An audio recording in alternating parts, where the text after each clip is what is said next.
The courtroom erupted in chaos as Remy Ma's name echoed through the halls. But this time, it wasn't applause or cameras flashing for her celebrity presence. It was the sound of handcuffs snapping shut around her wrists. Gasps rippled across the room as FBI agents swarmed in, their voices cold and firm while Remy's face twisted in disbelief. The judge's gavel pounded desperately. But it was too late. The biggest scandal of her life had just detonated in front of the entire nation. Moments before her arrest, prosecutors had played an FBI wiretap so explosive it left even the jurors speechless. On that tape, a familiar voice, Remy's own, could be heard whispering, "Handle it. Make sure he never talks again." Those chilling words sent shockwaves through the courtroom, confirming everyone's worst fears that Remy hadn't just been defending her son. She'd allegedly approved a murder to silence a key witness. Her team tried to intervene, shouting that the evidence was fake. But the agents didn't hesitate. They grabbed her by the arms, dragging her toward the exit as cameras flashed wildly. Fans outside screamed in disbelief, some crying, others chanting her name, but deep down, everyone knew this wasn't just another headline, Remy. Empire wasn't collapsing from the outside, it was crumbling from within. The day started like any other high-stakes courtroom showdown, with Remy Ma walking in calm, collected and dressed to project strength. Cameras lined the hallway as reporters yelled questions about the latest accusations, but she didn't flinch. Her head was high, her confidence unshaken, or at least that's what she wanted everyone to believe. Behind that fierce look was a woman barely holding herself together, knowing the walls were closing in for months. Rumors had swirled that the FBI was digging into her private conversations, but Remy dismissed it all as gossip. She had faced worse before: prison, betrayal, and public humiliation, and each time she came out stronger. But this was different. The stakes weren't about her career anymore. This was about her freedom, her son, and a possible connection to a murder that could ruin everything. Inside the courtroom, the air was thick with tension. The prosecution had hinted at undisclosed evidence, something so damaging that it could turn the entire case upside down. Remy exchanged a nervous glance with her attorney, who whispered, "Stay calm. Whatever they've got, we'll handle it." But deep down, she knew that wasn't true. She had heard whispers about tapes, secret recordings that the FBI had been compiling for months. Then, everything changed when the lead prosecutor stood and played the first clip. The room went dead silent as a familiar voice filled the speakers. It was Remy's voice, steady, low, and unmistakably commanding. The recording captured her in a private conversation, saying words that no one expected to hear. "Handle it quietly," she said. "No witnesses. I don't want this coming back to my son." The entire room froze. You could hear the sound of someone gasping in the gallery, followed by the clicking of cameras as journalists sprang to life. Remy's lawyer jumped up, shouting, "Objection! That tape is inadmissible. This is entrapment." But the damage was already done. Everyone in that room had heard her voice, and nothing could take that back. The judge called for order, but chaos erupted. Reporters rushed out to break the story first, and within minutes, headlines started flooding. Social media, FBI tapes reveal Remy Ma ordered a hit. Fans online couldn't believe it. Some said it was fake, a setup to destroy her image. Others claimed it was the final proof that she had crossed a line she could never come back from. Remy sat motionless, her breathing shallow. The tapes, if they were real, meant that someone close to her had been wearing a wire. The thought made her skin crawl. Who could have betrayed her? Her son, her husband Papoose, someone from her crew. Her mind spiraled with suspicion as she looked around the courtroom. Her attorney leaned in, whispering urgently, "Don't react. They want you to break. Don't give them that." But how could she stay calm? Every second felt like a nightmare unfolding in slow motion. Her life, the image she had built, the strength she had shown, was slipping through her fingers. And what made it worse was the look on the prosecutor's face, that cold smirk that said, "We got you." When court recessed, Remy was escorted to a holding room, her hands shaking. Papoose was waiting there, his expression unreadable. "Tell me this isn't real," he demanded quietly. "Tell me they're lying." Remy hesitated just long enough to make him doubt. "It's not what it sounds like," she finally said. But even she didn't believe her own words. Papooses' jaw tightened. "They've got your voice, Rem. They're saying you signed off on something that got a man killed. I need you to tell me the truth." Tears welled in her eyes as she whispered, "I did what I had to do to protect my son." The silence that followed was crushing. Papoose stepped back, his face pale, his body stiff with disbelief. "You don't fix one life by ending another," he said softly before walking away. Leaving her in that cold, empty room, Remy sank into her chair, covering her face with her hands. For the first time, she realized that no amount of fame or loyalty could erase the past. The FBI tapes were out there now, and no matter how hard she fought, there was no escaping the truth. As she sat alone, a single question echoed in her mind. Who leaked the tapes? Because whoever did wasn't just after her freedom. They wanted her legacy destroyed forever by the next morning. The story had already spiraled into a full-blown media frenzy. Every major outlet was running footage from the courthouse, showing Remy Ma's stoic walk into the building, followed by the chaos that erupted when the FBI tapes were revealed. Talk shows replayed the leaked audio on loop. Analysts dissected every word. And social media turned into a battlefield, half of the fans screaming that it was a setup. The other half convinced that Remy had finally been caught red-handed. But behind all the noise, inside the small federal holding cell, Remy sat in silence. Her wrists still bore the faint marks from the cuffs, and her mind refused to slow down. Her lawyer had promised an emergency hearing to challenge the authenticity of the tapes. But she wasn't sure there was anything left to challenge. That voice was hers. She knew it. The question wasn't if she said those words, it was how they got them. When the door opened, the first person she saw wasn't her lawyer. It was Mendizi's. He walked in with a somber look, hands in his pockets, avoiding her eyes. "I shouldn't even be here," he muttered, "but I had to see it for myself." Remy looked up, her voice breaking. "They set me up. Somebody in my circle's working with them." Mendizi's leaned closer. "You sure it's not someone closer than that?" His tone carried something heavy, suspicion mixed with disappointment. "You've been trusting the wrong people for years, Rem." "Don't start with that," she snapped. "Not now. I'm not starting anything. I'm just saying those tapes, they're not street talk. That's personal. Somebody had to be close enough to record you in your own home." The realization hit her like a punch to the gut. Her home. That meant the person wearing the wire wasn't some random associate. It was family. Someone she let in without question.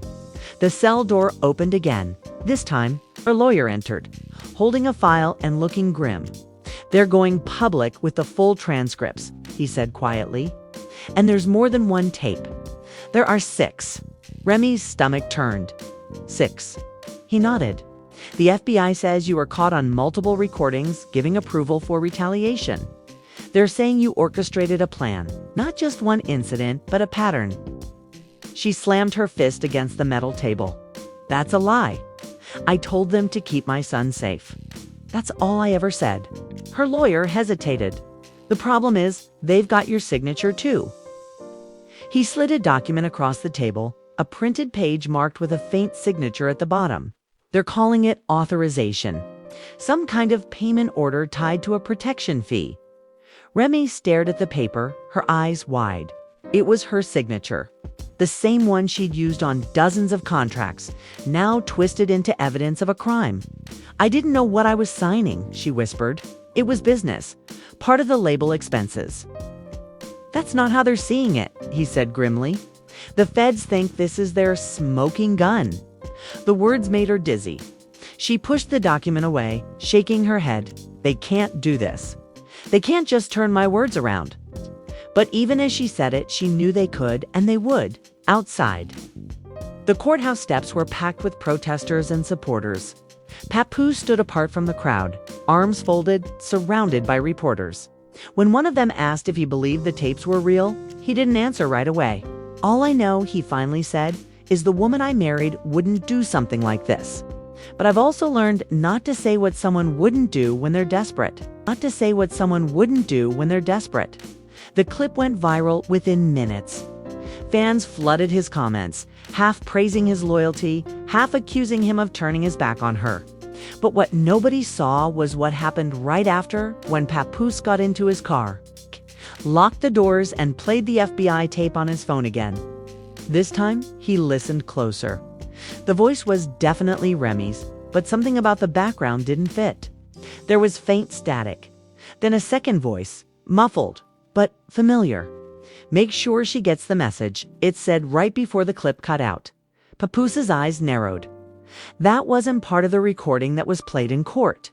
Someone had edited this before releasing it, and that someone wanted Remy buried. Back inside the jail, Remy was pacing the floor, her emotions flipping between rage and despair. She thought about her son, the reason she'd fought so hard to stay clean, to stay out of trouble.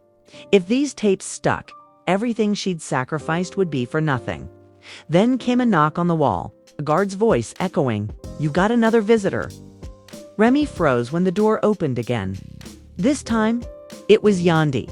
The two women hadn't been close in years. Their friendship had turned cold after the endless love and hip-hop drama. Yet here Yandi was, standing in front of her, eyes filled with concern. "You shouldn't be here," Remy said quietly. Yandi shrugged. "I had to see for myself. They're saying you signed off on something crazy." "I don't believe it." Remy let out a hollow laugh. "Doesn't matter what you believe anymore.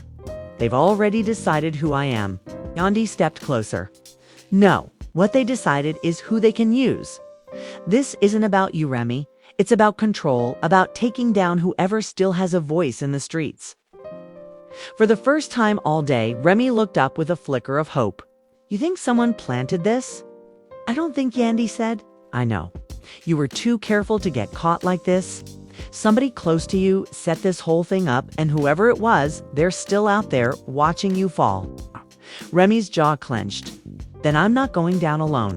Yandi looked at her, understanding exactly what that meant. The war wasn't over, it was just beginning. And if Remy could find out who sold her out, the truth wouldn't just shake the courtroom. It would burn the entire industry down. The next hearing began under tighter security than anyone had ever seen. Metal detectors buzzed, FBI agents filled every corner, and Remy Ma's name dominated every headline in the country. From the outside, it looked like the fall of a queen, a rapper once praised for her strength, now dragged into court in shackles. But inside that courtroom, a different battle was brewing. Because this time, Remy wasn't coming to defend herself. She was coming to fight back as she entered the courtroom. The crowd erupted in whispers. Her face was pale, but her eyes burned with a quiet fury. Yandi sat behind her in the gallery, keeping her gaze fixed forward. Papoose was nowhere to be seen. The last conversation they'd had ended with silence, the kind that feels like goodbye. But Remy didn't have time to grieve her marriage right now. The woman who once rapped about surviving prison was now fighting to survive the system again, and this time, it wasn't about bars or betrayal. It was about power. Her attorney stood tall, holding up a flash drive. "Your Honor," he said firmly, "we have reason to believe the FBI's evidence was tampered with." A hush fell over the courtroom. The prosecutor laughed under his breath, but Remy's lawyer continued, plugging the drive into the court's monitor. The screen flickered to life, playing the same infamous audio clip that had everyone calling Remy a murderer. But this time, the defense had layered it side by side with another version, the unedited one. As both clips played simultaneously, the difference was undeniable. In the original, Remy's words sounded cold, deliberate, incriminating. But in the uncut version, you could hear the full sentence, the part that had been deliberately cut out. "I said handle it quietly with the lawyers, not in the streets." Gasps rippled through the courtroom. The prosecutor's smirk vanished. Reporters scrambled to jot down every word, and the judge's eyes widened. "Are you suggesting," he asked, "that the FBI presented doctored evidence?" Remy's lawyer nodded. "Not suggesting, Your Honor. Proving." He clicked the next file. a transcript log showing timestamps that didn't match the official FBI report. The original audio was recorded on March 12th, but the version submitted as evidence was edited 2 weeks later. Someone inside the investigation manipulated the file. The courtroom erupted in noise. People stood, shouting questions. Even Remy's face betrayed a flicker of disbelief, part relief, part shock, after weeks of being painted as a monster. The truth was finally clawing its way out. The prosecutor objected, shouting that the new evidence was inadmissible, but the judge silenced him with a glare. "If your agency altered this recording," he said coldly, "we're talking about obstruction of justice on a federal level." Remy sat back, her heart pounding. For the first time, she wasn't just reacting, she was winning. But she also knew what this meant. Whoever had planted those tapes wasn't just some random enemy. This was an inside job. As court recessed, Yandi rushed to her side. "You did it," she whispered. "They saw it with their own eyes." Remy shook her head. "This isn't over. They wanted me out for a reason. Somebody made sure that tape hit the FBI before they even had a warrant." Yandi frowned. Who could have done that? Remy hesitated, then said a name that made Yandi's stomach drop. Rashida. It all started to make sense. Rashida had been around during those tense weeks, always offering advice, always asking questions about her legal team. And when the news first broke, she was one of the first people to post a cryptic story online. Karma, don't miss.